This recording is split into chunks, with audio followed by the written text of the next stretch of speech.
Brilliant. I think we are now live, which is great. Yeah, so indeed. if anybody has tuned in to join us for this session, which is titled Find Your Voice and Land Your Next Leadership Role, please let us know in the comments where you're joining us from. Partly so we know you can hear us, as this is all about the voice. We want to make sure that you can hear what we've got to say. You may be listening on the replay, in which case that's great to have you following up with us. But yeah, welcome to this session. Really been looking forward to this for ages, Anne, since we penciled it in and got together and started, bouncing ideas between us. And just in terms of introductions, do you want to tell our audience a little bit about who you are and what you do? Yeah, sure. It's great to be part of this collaboration, actually, and just, as you say, bouncing those ideas around. So I'm Anne Leatherland, and I'm a coach in terms of personal growth coach, life coach, and also, if you like, a vocal coach or vocal trainer. So that's why I've called myself coach and voice expert, because it just makes it clear that I do those different kinds of coaching. But I do combine them in a unique way. So I'm very much working with business women and helping them to speak in an empowered way so that they can make an impact in their businesses and open up more opportunities, especially for the next leadership roles. That's something that we're often looking at. Very often women are not heard in the same way that men are heard. And I did something about that on International Voice Day. So it's a case of, well, how do we overcome that? And we can overcome that by looking at our physical voice, how our body works with it, looking at how we work ourselves, our nervous system, and how we sometimes hold ourselves back, and then putting those things together. So that's a potted idea of what I do, Suzie. So it's your turn now. You tell us what you do as well. Absolutely. And before I dive into me, I find what you do absolutely fascinating. So I'm really looking forward to some of the insights and sort of techniques and approaches you might be able to share with our audience today. So yeah, following on from that, I'm Suzie Henriques. I'm a career coach working with leaders to help them land their next roles, essentially better and faster than they could alone.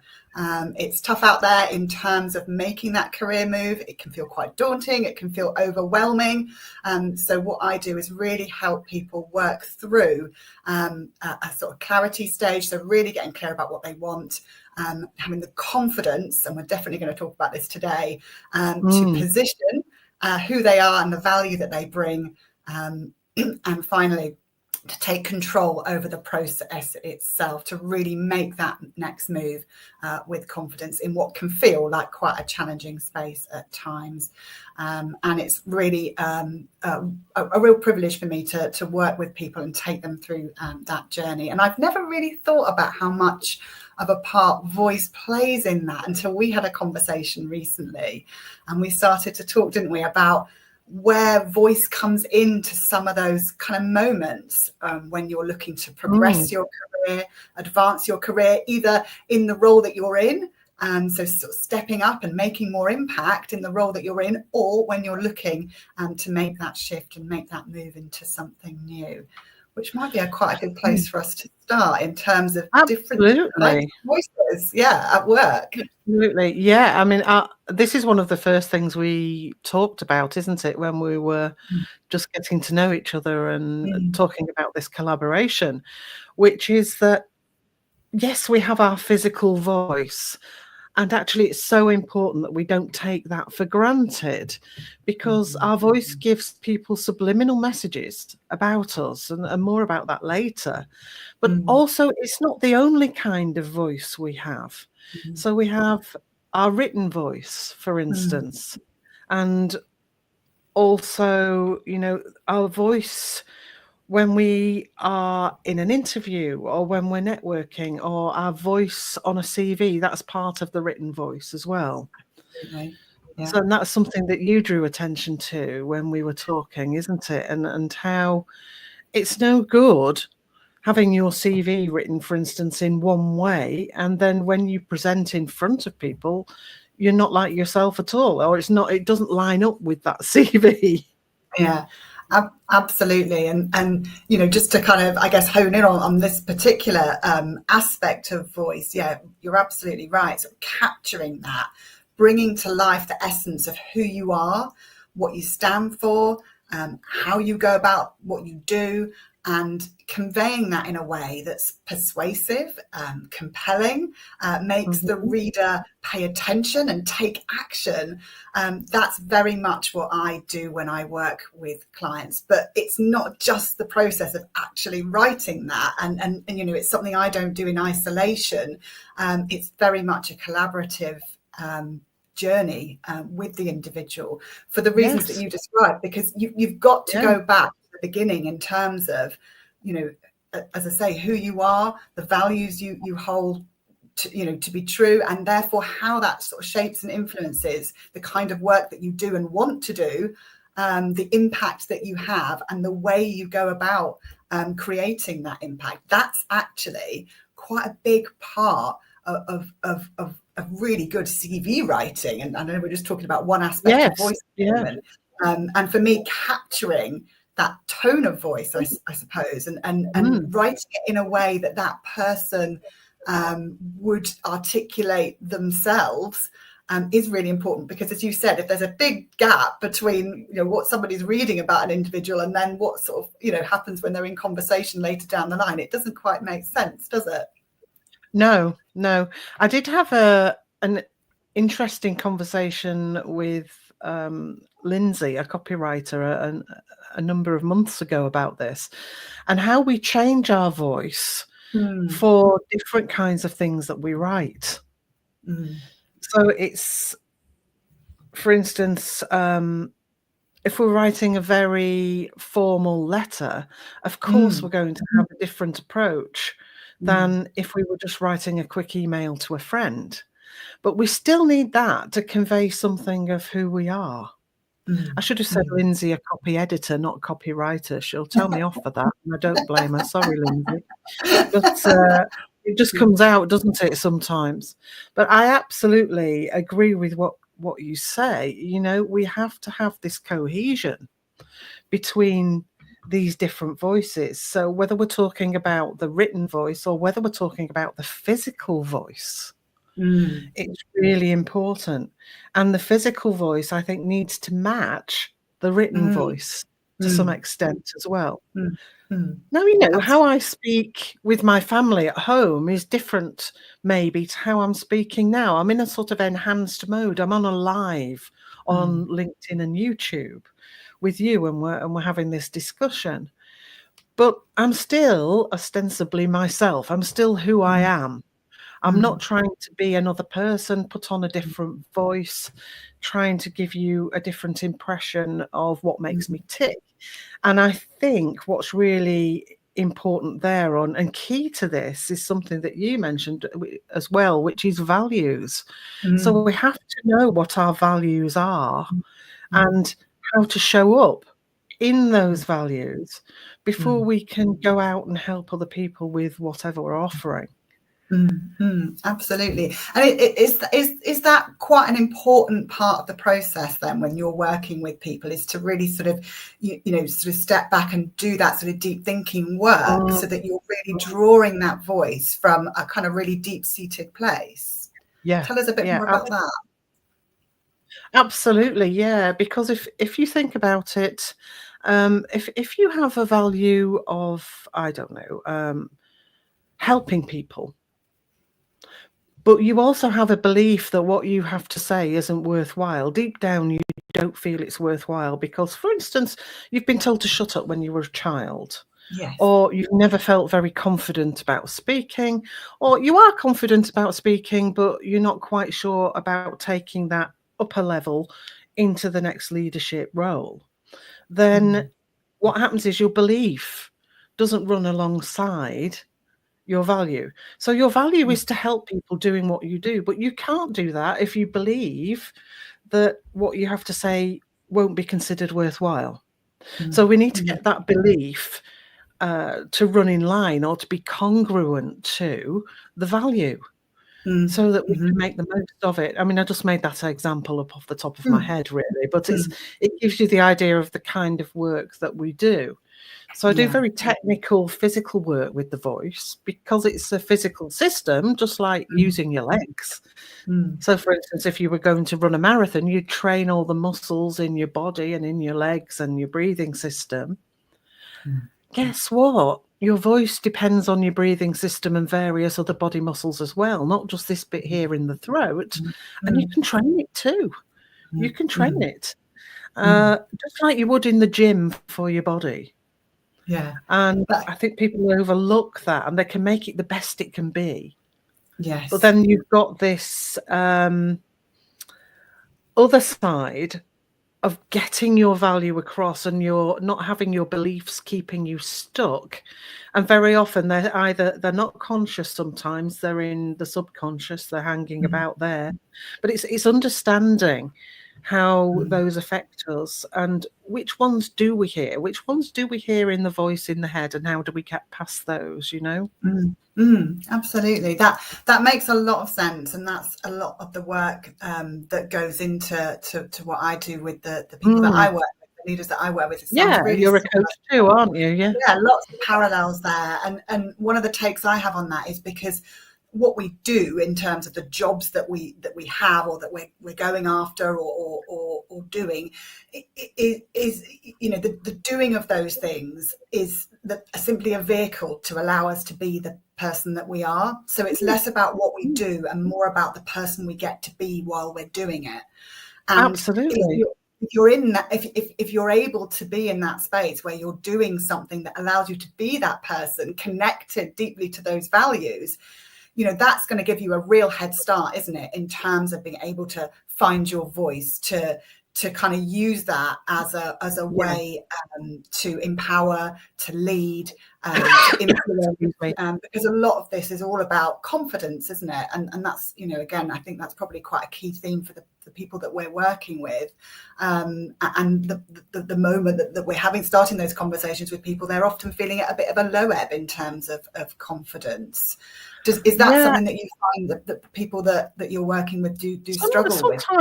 Sometimes yes, or sometimes people do have confidence in certain situations. But I think confidence is a broader thing than just feeling like you're totally on it all the time. Sometimes confidence is realizing that you are going to feel a bit nervous, and that is going to kick in. That's all part of how our bodies work, The chimp brain is going to say, oh, you're going to do a live in a moment, and the butterflies will kick in no matter how used you are to doing it. And you have to say, that's normal. I accept that. That's okay, chimpy. Off you go. And then you can regulate through that, So sometimes confidence, or nearly all the time, it's not feeling totally there all the time. If you know what I mean, it's something that builds as we do what we do. I think sometimes people feel that because they've got nerves that they're not a confident person. And I don't think that's true. I think it's just they need to learn how to deal with the nerves and therefore be able to express what they want to express, either in their interview, in their live, in their meeting, their presentation, or whatever. So confidence is a very changeable thing. It's dynamic. It goes up and down. Yeah, it's not we either have got it or we haven't. It's not a discrete thing. Would you agree with that? What do you think about that, Suzie? I certainly do, and I think that one of the I guess assumptions we make is that you need to be confident to take action. You need to feel confident before you can step up or step out or put yourself forward or speak up in a meeting, present to a group, write your CV, put yourself forward for a role, have a networking conversation, reach out to somebody new and connect, any of those sorts of things. that are important in moving your career forward. And I think it's very easy to fall into a trap and think, oh, I need to be 100% confident and sure and ready before I do any of those things. Exactly. And the paradox is that it works the other way. Actually, what gets you to be more confident and what helps you to feel more confident is actually the doing.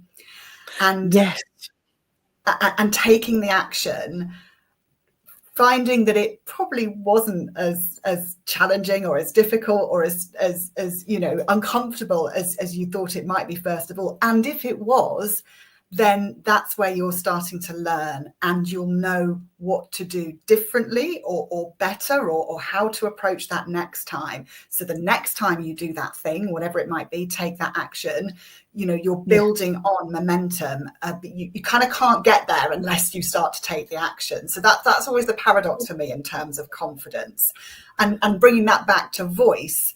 I can think of examples where, maybe I've had to speak and, in front of groups when I was in my corporate role, delivering difficult messages. I was a senior operations leader, so had to deliver quite challenging communications around change, for example, redundancy, performance.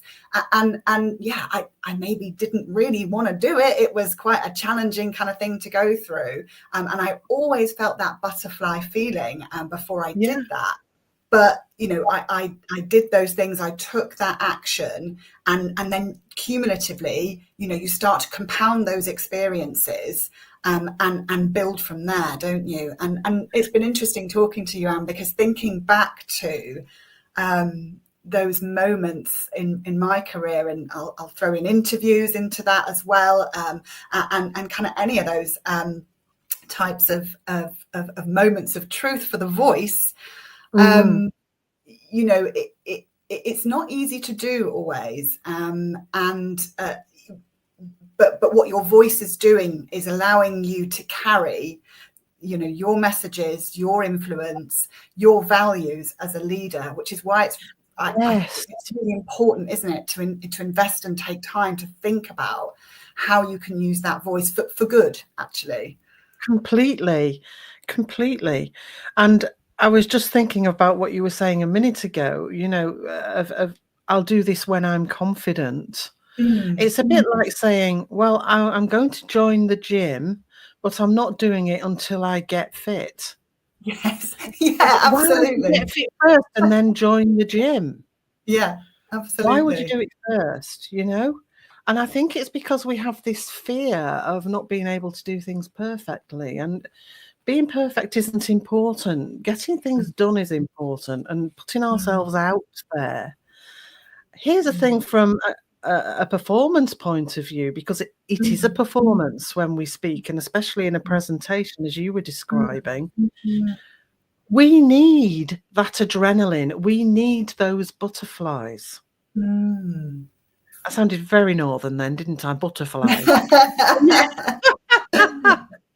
We need those butterflies because we're on a sort of a tightrope when we're doing this in this enhanced situation between being so laid back that what we say makes no difference whatsoever and being so keyed up that we can't really get our voice out properly. And I see this all the time with my clients. Yeah. And it's one of the biggest things that performers have to learn as well, because, I work with performers as well as business people. And if we can just walk that tightrope so that we're just on the side of the adrenaline and use it, because that's what adrenaline is for. It's to get us taking action and moving. Yeah. Then we can give a really great rendition, and we can do a good job and get ourselves out there, and our message can be truly heard. It's only when we give in and we let the adrenaline take over, so we go into flight or freeze or something like that, that we get into trouble. So I think stop seeing the butterflies as a negative thing and start saying, actually, it's great you've shown up, because without them I'll be really a bit flat and boring. I'm bound to have a little bit of this, and I'm going to use it. I always think of the last scene in Billy Elliot, and I don't know if you know it. A where long the time since grown I've seen it, but it's a yeah, great film. the grown-up Billy is actually, I think it's Adam somebody or other, is bouncing up and down in the wings. And of course, he's getting his muscles Yes. ready so that when he takes a flying leap out onto the stage, everything goes well. It's the same thing. He's got that adrenaline building up in his body because he needs to move. Okay, we're not taking a flying leap. We're going to be speaking, but we need that adrenaline so that we can walk out onto that stage ready with everything keyed in and give a good account of ourselves. And bouncing up and down actually in the wings is a great way of getting rid of the excess adrenaline as he's breathing in a certain way as well. Yes. Yes. Yeah, and I love the idea of this kind of sense of performance. And you know, that doesn't have to mean that you're not authentic, but No, that not it at all. does require a something different, doesn't it? It does require us to push to that next level, as you say, that adrenaline kicking in, that kind of allows us to go out and perhaps project and to articulate and to you know, you use all of those kind of techniques in terms of body, breath, pitch, pause, all of the things that you're an expert in. And I'd love for us maybe to talk about some of those in a way that, as you said, you know, not long ago, that, you know, we might not in sort of natural conversation. So it's making me think about the use of voice as a bridge to connect you with your audience. That's kind of ultimately what that's all about, and the work that you do to help people strengthen that bridge, to make that bridge more solid and more intentional, is incredibly powerful when you're looking to convey your message, whether that is as a leader delivering a difficult piece of communication, whether it is as somebody looking to move into a new role, whether it is as somebody that's going in to pitch their value in their performance review and ask for that pay increase or promotion, any of those kind of career advancement kind of moments. So yeah, I mean, taking that analogy, kind of thinking about that bridge, you know, it'd be lovely to hear a bit about kind of maybe some of the techniques, the approaches, the kind of ideas that you're able to introduce to the people that you work with, the clients that you work with, to help them kind of build that bridge between themselves and their audience. Absolutely. So we started there with the idea that although it's a performance, it's not inauthentic. You know, if you speak to a really good actor, they're coming from a place of authenticity within the character that they're presenting. Now, we're not presenting a character, we're presenting ourselves. And we're going to get those butterflies. I noticed Jeanette there in the comments has just picked up on that comment we made about stop seeing them as a negative thing. They're part of that bridge from normal everyday us to enhanced us, because it is enhanced when we're in those situations. When you're in a high stakes meeting, when you're in an interview for that important role, you want to give the very best account of yourself. And so, of course, those butterflies are going to be there. And you have to do that with enhanced energy. Very often people will be very tired afterwards because of all that build-up. But we can deal with that. So I do a number of things when I'm working. And the first thing I do with people is teach them the fundamentals of voice, really. How to get their voice connected with their body. And now, if you've not done any of this, you might be thinking, what on earth does that mean? But you saw me working recently at C2C Live, didn't you? I did. had a chance there to work with the delegates at that meeting, and it was a great day. It was. And I thought, what can I do? I've only got a few minutes. And so I said, let's do what for me is the fundamental thing. Without breath, you can't make any voice. It doesn't work without the breath. Now, having said that, without vocal cords, it's very difficult to make any voice. I won't say it's impossible, because some unfortunate people do have their larynx removed and can learn to make sounds in a different way. So we look at connecting the breath flow anyway with the vocal cords. And what I usually do is get people buzzing. And this is connecting the body energy from the lower tummy up and through the lungs to give you a nice stream of air coming out and in a way that the vocal cords can vibrate really well and efficiently too. So I usually just do a bit of I'm making a V sound here, or a zzz, and I'm engaging my lower tummy. Just have a go at that, Suzie, while we're going. Okay. Now you're biting your lip quite a lot there, so Oh, keep it quite loose. terrible student for you, Anne. Terrible No, student. it's fine. This is the other thing. There's no such thing as good and bad. We just do what we do. So you've never done this before. So just give yourself a very loose V. Use your lower tummy. Good. Well done. Now try a Z. Good. And put one hand on your lower tummy. And I'm going to just get you to let the lower tummy move in while we do a nice, long, sustained sound. And I should just say to anybody watching live, and I can see a few people have joined us, feel free to follow along at home, so I'm not the only one. Yeah. So, and there's a good question there from Jeanette, which we will come to. Yes, we will, absolutely. Just going to do a zzz, and keep going and going and going, and let your tummy just move slightly in and up until you can't go any further, and then let it go splat. And more air will come in. So let's have a go at that. Ready? And and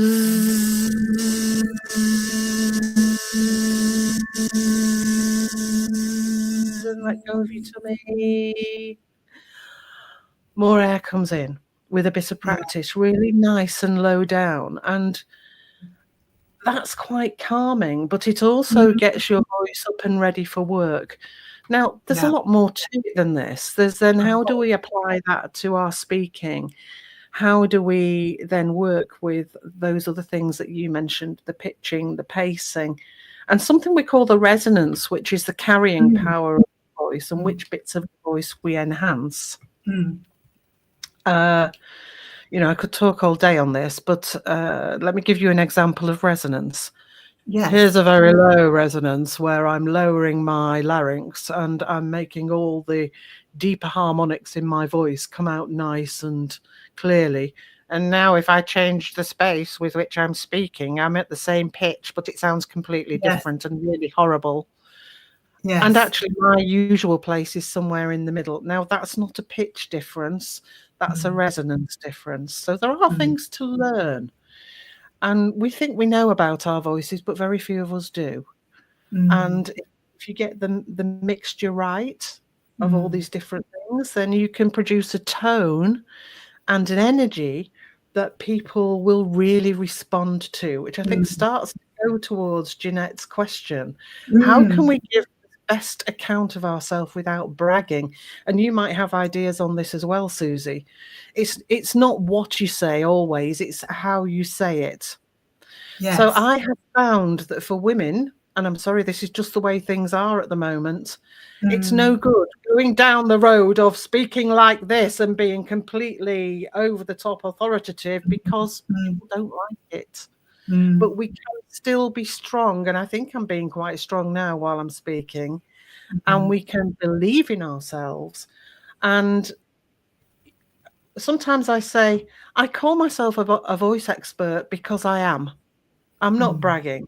I am an expert in what I do. I've spent 28 years learning to do what I do, and I love bringing that into my work to help other people. Now, to me, that's giving a good account of myself rather than going, oh, no, just me. Oh, I just do a bit of this. We're very apologetic.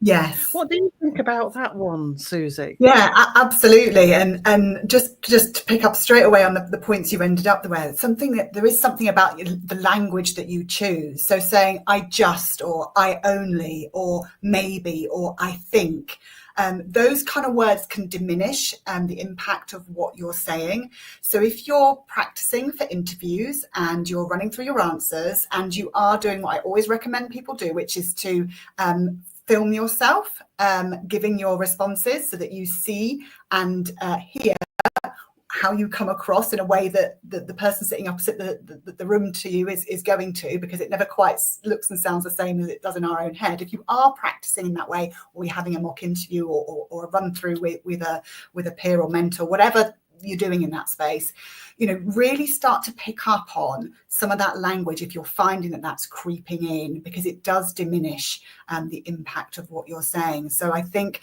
there's something about language choice there.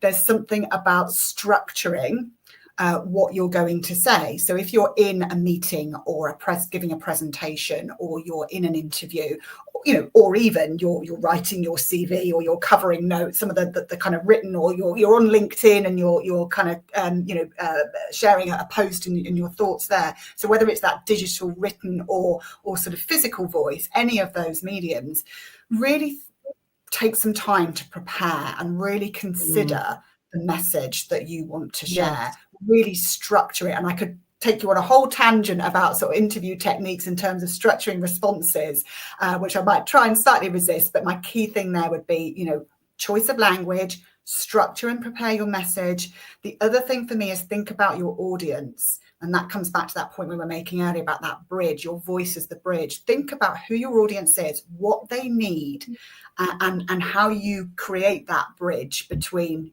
where you are and where they are, essentially. Those would be three things I'd really look at when you're thinking about that, Jeanette, in terms of your response. And I could probably sum that up as it's not showing off when you're showing what you can do. Yes. So really think about, rather than saying I'm great, I'm this, I'm that, talk about impact. Keep it really factual. Be very objective about it. And this is what I love to do when I'm working with people on their CVs, is really give them the kind of confidence and the permission to talk about their achievements and impacts in a way that is so factual, because it happened, that you don't need to worry that you're showing off. You're simply presenting and positioning the value that you bring. And in doing that repeatedly, you will find it becomes more comfortable, and you're kind of giving your permission to the audience to kind of take you up on that offer. You're positioning yourself as the solution, and you're showing what you can do. You know what your value is worth, and you're presenting that to them. And that's where the voice piece comes in terms of how you're doing that, isn't it? So there's a few things there that I hope help. But it's a great question. It's a wonderful question. And it starts with our belief about ourselves, Suzie, as well, I think. Just coming back to the work we both do about helping people to understand their true worth and to recognize it, and to understand that it's all right to recognize that out loud as well. In this country, we're very held down by that. It's don't be so big-headed. It's not big-headed to matter-of-factly say, I've done X, Y, Z. I have a certificate in blah, blah. I have so much experience in this, that, and the other. And I'm really proud of that. Yeah. I think bragging is a different thing. Bragging is a one-upmanship. It's sort of, well, I've done this and I've done that. I always think of The Apprentice. It's full of hot air. Yes, absolutely. When you see that very first clip at the beginning of the series, I don't watch it much now, but they're all going on bragging like mad. That's bragging.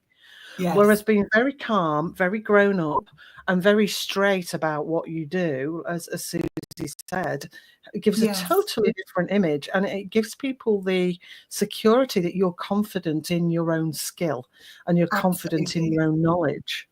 Yes, and that's such an important point, because confidence breeds confidence, doesn't it? Confidence is a momentum you can really build. And as we said earlier, as to Jennifer's point there, really feel the fear and do it anyway. Not only is there momentum I love that book in terms of absolutely your self-confidence, but when you're in an interview, for example, confidently positioning, as we've said, very factually, clearly evidenced with examples that substantiate the sort of strengths that you may be talking through, the achievements that you've had. That really will inspire confidence in the other person. Whereas if you come into the room saying, "Oh, I think I'm quite good at this," or "I just kind of did this thing," or "We did this and it kind of had this result," it doesn't inspire confidence. So that absolute confidence in yourself, and going back to kind of what we were saying earlier, that comes from taking the action. So some actions you can take there might be to gather evidence of what you've delivered and done, gather feedback and input on what your strengths are from other people.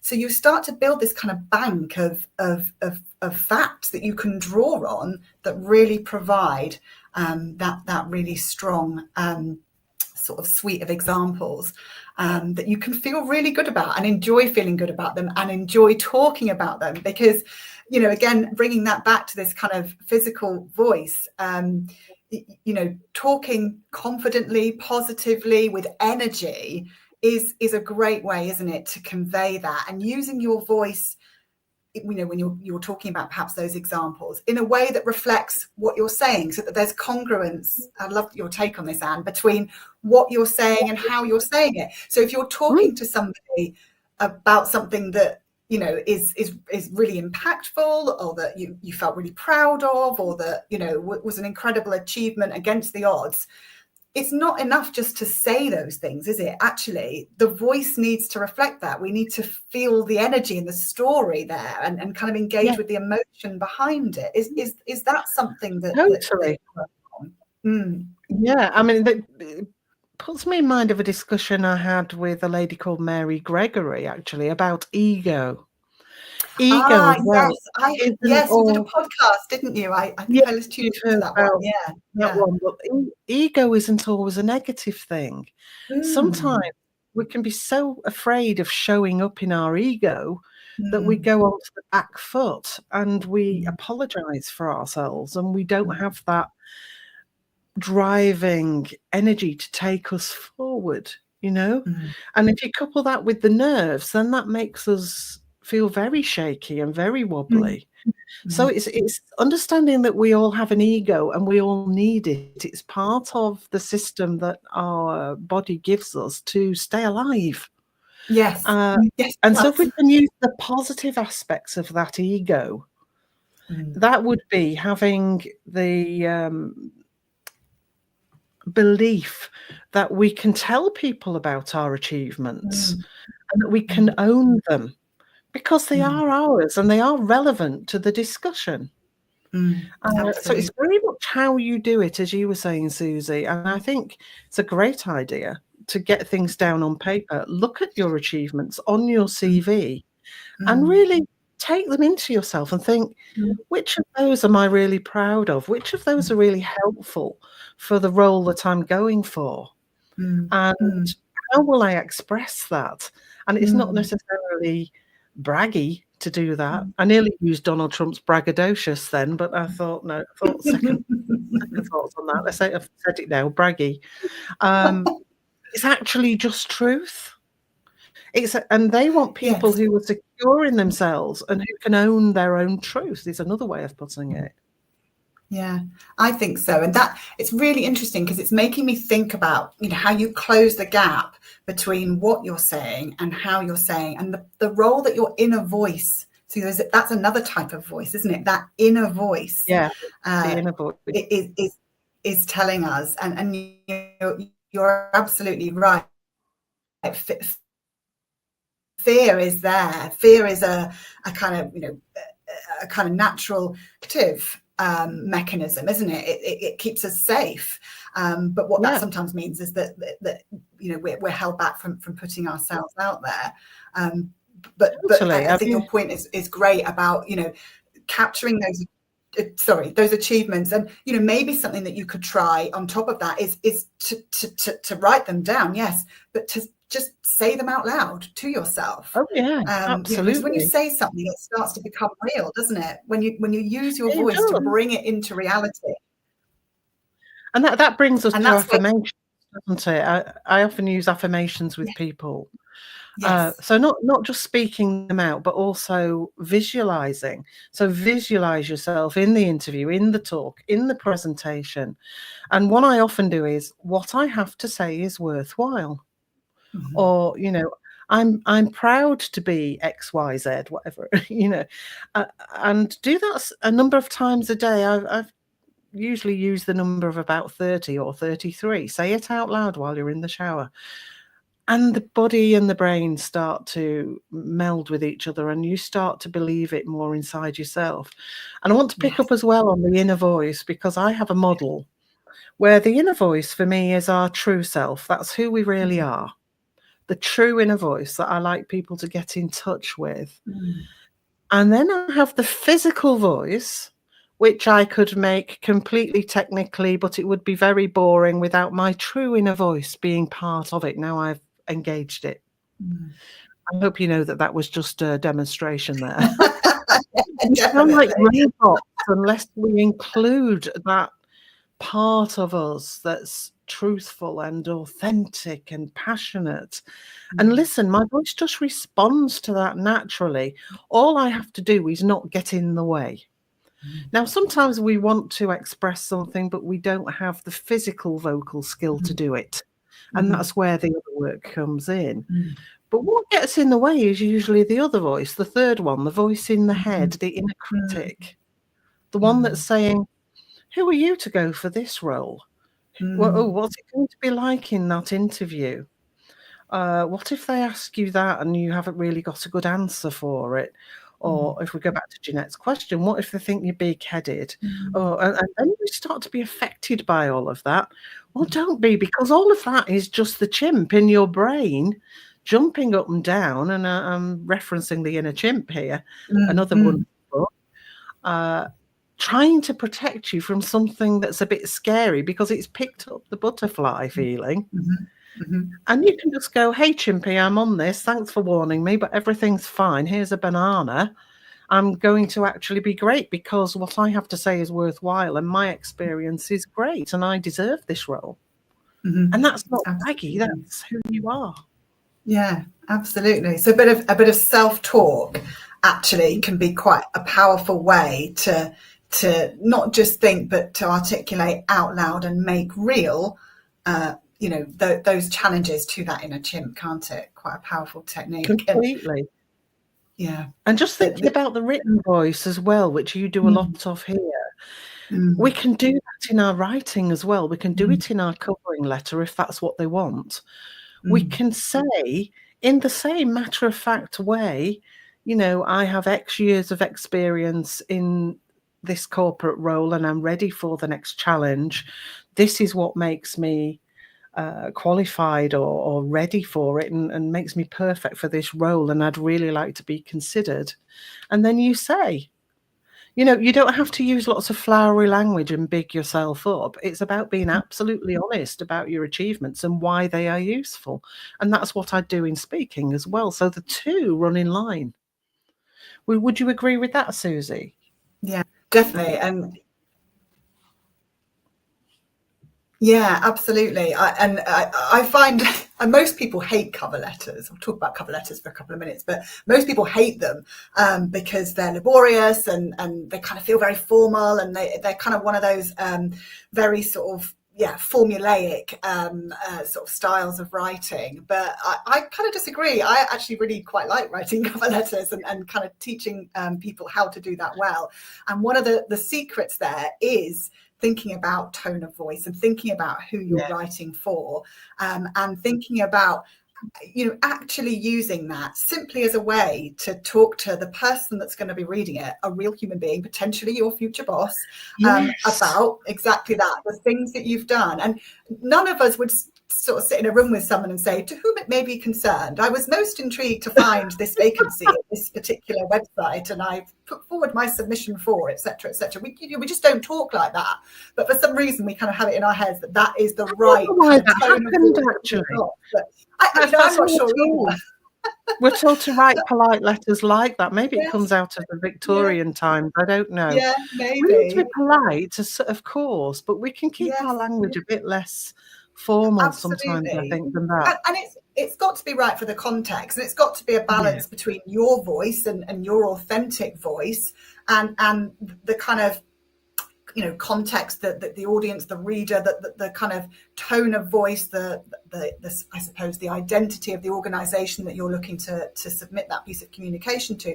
But I would always say to people, remember that you're writing that for a human being, and that's ultimately what voice is about, isn't it? It's connecting human beings to each other. It's communication, whether it's written or whether it's physical. Absolutely. Yeah. And I think the same things apply for both, yeah, in all of most these definitely. And I've situations actually had some we're great fun talking with about. cover letters, constructive fun, I have to say. Where, particularly if it's an organisation that has quite a strong brand identity or kind of proposition or what have you, really kind of adopting that and really thinking about how you can play into that can actually be, dare I even say it, quite a joyful thing to do. and that's kind of, for me, voice should be a joy, shouldn't it? It should be a way you communicate, fundamentally who you are, and, in a way that resonates with your audience. And I know we're kind of getting towards the end of time, but thinking about great speeches, great moments of communication, storytelling, all of those things are kind of really quite primal human instincts, aren't they? So they very much are, and it's because going back to primal, we want to be accepted by the group. If we're not accepted by the group, we're on the outside, and the saber-toothed tiger might eat us, and that's where the butterflies come from. But ultimately, and I think this is quite a nice point maybe to finish on, is about energy. It's about the energy in our writing. It's about the energy in our speaking. It's about the energy in our body and our personality and the way that we engage. It's not just the voice. I could do a very nice voice, but I'm looking very boring here with my face. If I engage my face and my body, actually the voice does change a bit. And I sometimes do a party trick where I'll ask people on the end of the phone to pull a face, and I'll tell them which one they're pulling by hearing what their voice does. Oh, I love that. It will subtly change everything. So if you've got that energy and you can engage with the energy of the other person, it's a bit harder in written form, I know, but pick up the energy of the company or the brand and roll with that and see where that meets your energy and how you can build into that. And then when you meet them, you do the same thing and you give out a positive energy to the other people in the room. Now, if they're all sitting there po-faced and a bit down, you're not going to go breezing in like The Apprentice. You're going to go in and gradually bring them up to your energy with the way you use your body, your face, and your voice. And that's all part of the skill. And so, in terms of advancing your career with your voice, it's about all of these things, isn't it, Suzie? It's about the way we write, the way we are honest with ourselves on paper, our beliefs in ourselves, being able to say, yes, I'm strong at this, and that's great. And then translating that into the physical skill to do that as well. Yeah. Brilliant. That's a really nice way to bring it together. I love that idea of leaning into the energy and meeting it with your authentic self and the identity of your audience or the organisation or whatever it may be in career terms. So thank you for summarising that so beautifully at the end. Oh, you're welcome. If people want to find you, Anne, where are they best to reach out to you in terms of... you can reach out to me on LinkedIn. I do a lot on LinkedIn. You can also find me at Anne at vocalintuition.co.uk and on my website, anneleatherland.co.uk. I have a podcast. It's bi-weekly now. It's called Be Truly Heard. And I also run a 6-month program if people would like to know more about that. But the main thing is start believing in yourself and go out there and getting your voice out there. Yeah, absolutely. And thank you very much. Similarly for me, I'm on LinkedIn every day posting about careers and development and making your next move with confidence. So come and find me there. I run a 3-month career bootcamp, 1-to-1 support, and a 6-month career blueprint, depending on what you need to help you land that next leadership role and make that next move in your career. So please connect with me if we're not already connected. And thank you so much for those who've joined live, and if you've listened on the replay, thank you for giving us your time. If there's any questions as we wrap up, feel free to pop them in the comments, but we'll come and answer any over on LinkedIn when the stream has finished. So thank you for giving up your lunch times to be with us this afternoon. It's been great. I think we'll have to do this again, Suzie, definitely. Oh, way too much to say not to do another one, Anne. Definitely. It's such a great topic. Fascinating stuff. Thank you. Okay, thanks everyone. Bye for now.